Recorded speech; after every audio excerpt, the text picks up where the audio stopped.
चमोली नामक एक गांव था। पक्षियों की चहचहाहट और सूरज की किरणों से पूरा गांव महक उठता था। उस गांव के एक छोर पर किशन और उसकी पत्नी रेखा रहती थीं। किशन गांव के सबसे सीधे साधे इंसान थे। वहीं किशन से थोड़ी दूर एक बड़े मकान में उनके बड़े भाई विक्रम रहते थे।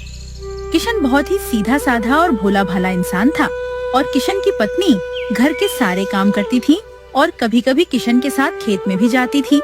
वहीं दूसरी ओर किशन का बड़ा भाई विक्रम हर बार किशन को बेवकूफ बनाकर उससे अपना सारा काम करवा लेता था।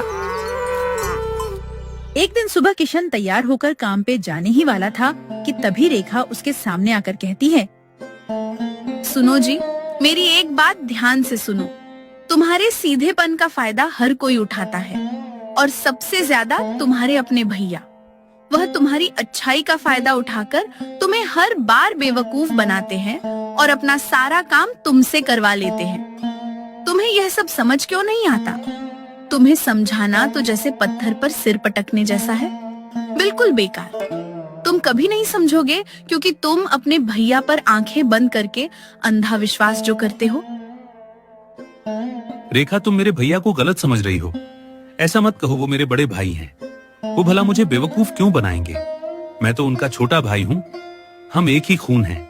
उन्होंने बचपन से मेरा ध्यान रखा है। चलो छोड़ो ये सब बातें। तुम्हें बताकर मेरा ही खून जलता है। कोई फायदा तो है नहीं।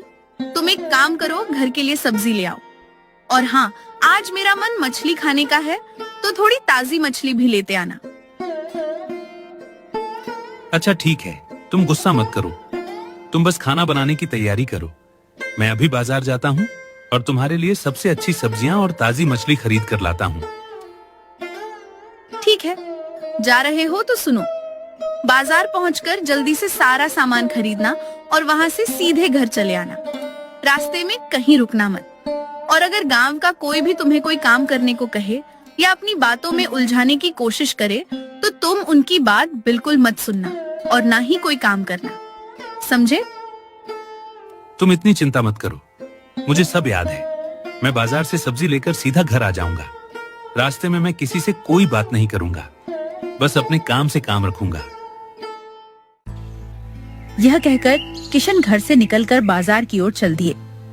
उसके दिमाग में बस एक ही ख्याल था, जल्दी से बाजार का काम खत्म करके घर लौटना ताकि रेखा को चिंता ना हो। रास्ते में चलते चलते किशन की मुलाकात उसके बड़े भाई से हो जाती है। अरे भाई किशन, क्या हुआ? इतनी जल्दी में कहाँ जा रहा है? कुछ नहीं भैया, बस घर के लिए थोड़ा सामान लेने जा रहा था। रेखा ने कुछ सब्जियां और मछली खरीदने के लिए मुझे बाजार भेजा है, इसीलिए बाजार जा रहा हूँ। आज घर में मछली बनेगी। किशन की यह बात सुनकर विक्रम मन ही मन मुस्कुराया। उसके चालाक दिमाग ने तब तक एक नई योजना बना ली थी। इसका मतलब किशन बाजार में सब्जी और मछली खरीदने जा रहा है। मतलब उसके पास कुछ पैसे जरूर होंगे। तो अगर मैं उससे वो पैसे ले लूं, तो अपनी पत्नी के लिए गर्मा गर्म जलेबी ले जाऊंगा। क्या हुआ भैया? आप इतने परेशान क्यों लग रहे हैं? आप इतना क्या सोच रहे हैं और किस गहरी सोच में इतने डूबे हुए हैं? मुझे बताइए, शायद मैं कुछ मदद कर सकूं। कुछ नहीं रे भाई, मैं बहुत चिंता में हूँ। क्या हुआ बताइए? आपको इतनी क्या चिंता सता रही है? आप मुझसे कह सकते। कुछ खास नहीं रे भाई, तेरे भतीजे की तबीयत बहुत खराब है और दवाई खरीदने के लिए मेरे पास एक भी पैसा नहीं है। तू तो सब्जी खरीदने जा रहा है, लगता है तेरे पास कुछ पैसे हैं। तो तू वो पैसे मुझे दे दे और आज के दिन तुम लोग दाल चावल खा लेना। लेकिन भैया, यह पैसे तो रेखा ने बाजार के लिए दिए थे। अगर मैं यह पैसे आपको दे दूंगा तो घर खाली हाथ कैसे जाऊंगा? रेखा मुझ पर बहुत गुस्सा करेगी। आप तो जानते ही हैं उसका गुस्सा। मतलब मेरा बेटा तेरा बेटा नहीं है, इसीलिए तू पैसे नहीं देगा, है ना? नहीं नहीं भैया, ऐसी बात बिल्कुल नहीं है।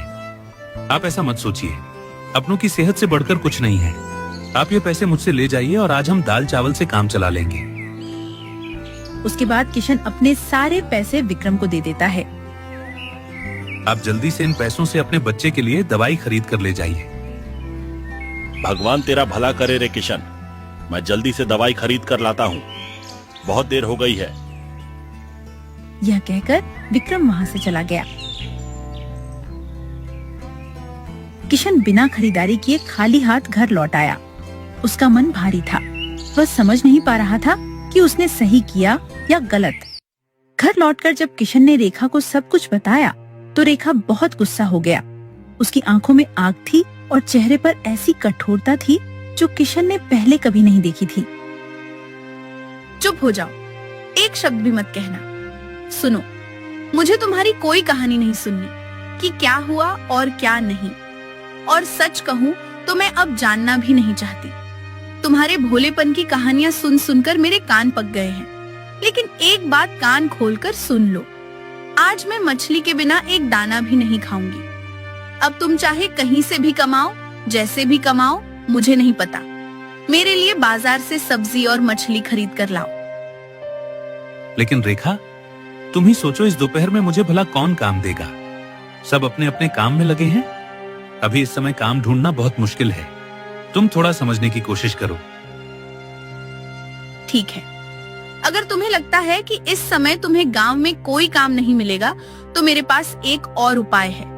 जंगल में जाओ, वहां से सूखी लकड़ियां काटो और उन्हें बाजार में बेचकर पैसे लाओ। लेकिन यह याद रखना, आज तुम्हें मेरे लिए सब्जी और मछली किसी भी हाल में लानी ही होगी।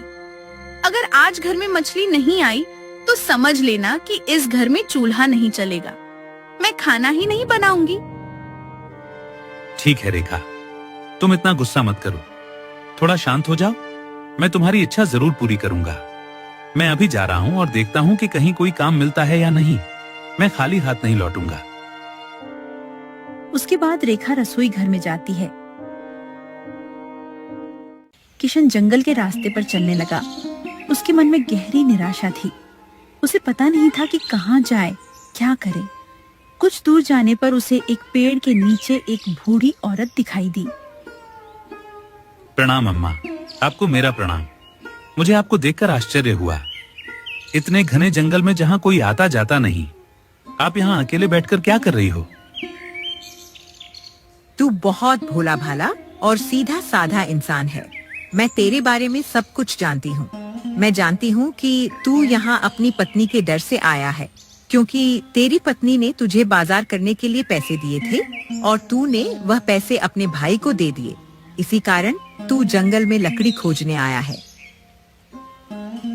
हाँ अम्मा, आपने बिल्कुल सही कहा। आप तो अंतर्यामी हैं।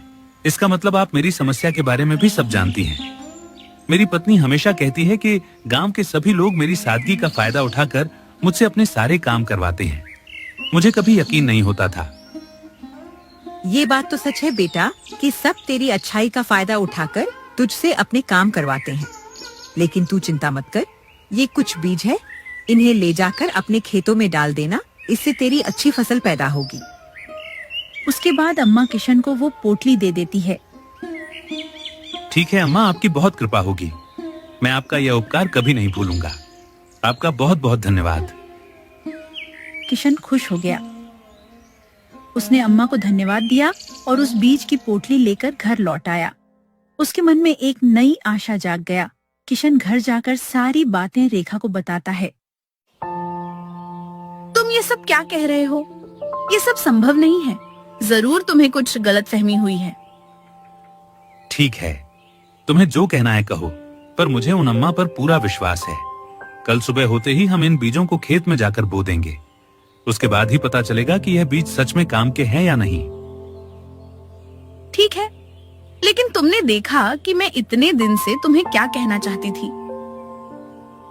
रेखा, आज मेरी आंखें खुल गईं। मैं हमेशा सोचता था कि गांव में सब मुझसे प्यार करते हैं, मुझे अपना समझते हैं, लेकिन मैं गलत था। सब मेरी अच्छाई और भोलेपन का फायदा उठाकर मुझसे अपने काम करवाते थे। ये सब बातें छोड़ो, चलो अब मैं तुम्हें खाना देती हूँ। तुम हाथ मुंह धोकर आओ, मैं चावल परोसती हूँ। लेकिन रेखा, यह क्या? तुमने तो कहा था कि तुम आज मछली के बिना चावल नहीं खाओगी और खाना नहीं बनाओगी। मुझे तो लगा था आज हमें भूखा ही रहना पड़ेगा। तो फिर तुमने यह खाना कब बनाया? हाँ, मैंने कहा था, लेकिन मैं यह भी जानती हूँ कि तुम्हें इस दोपहर में कोई काम नहीं मिलेगा और ना ही हमारे घर कोई सब्जी आएगी और ना ही कोई मछली। इसीलिए मैंने दाल चावल बनाकर रखे हैं। चलो ठीक है रेखा, तुम बहुत अच्छी हो। तुम चावल परोसो, मैं बस हाथ मुंह धोकर अभी आता हूँ। वाह रेखा, मेरी तो आंखों पर विश्वास ही नहीं हो रहा। मैं तो यही सोचकर निराश हो रहा था कि आज शायद हमें भूखे ही सोना पड़ेगा, पर तुमने तो इस साधारण से दाल चावल में भी जैसे अमृत घोल दिया है। बस करो, रहने दो। अब मक्खन लगाकर मेरी इतनी तारीफ करने की कोई जरूरत नहीं है। मुझे अच्छी तरह पता है कि मैं कैसा खाना बनाती हूँ। सच तो ये है कि कई दिनों से मेरा मछली खाने का बहुत मन कर रहा था। इसीलिए मैंने पाई पाई जोड़कर कुछ पैसे जमा किए थे और वो सारे पैसे मैंने आज तुम्हें दिए ताकि तुम मेरे लिए मछली ला सको। और तुमने क्या किया? मेरी सारी इच्छाओं पर पानी फेर दिया और बिना मछली खरीदे खाली हाथ घर चले आए। मुझे माफ कर दो रेखा, लेकिन मैं तुम्हें वादा देता हूँ कि एक दिन मैं मेहनत करके जरूर तुम्हें मछली खिलाऊंगा। ठीक है, अब जो होना था सो हो गया। बीती बातों पर रोने से क्या फायदा। हमें कल सुबह जल्दी भी उठना है। खेत में भी तो जाना है उन बीजों को बोने के लिए। अब जल्दी से खाना पीना खत्म करो और सोने चलो।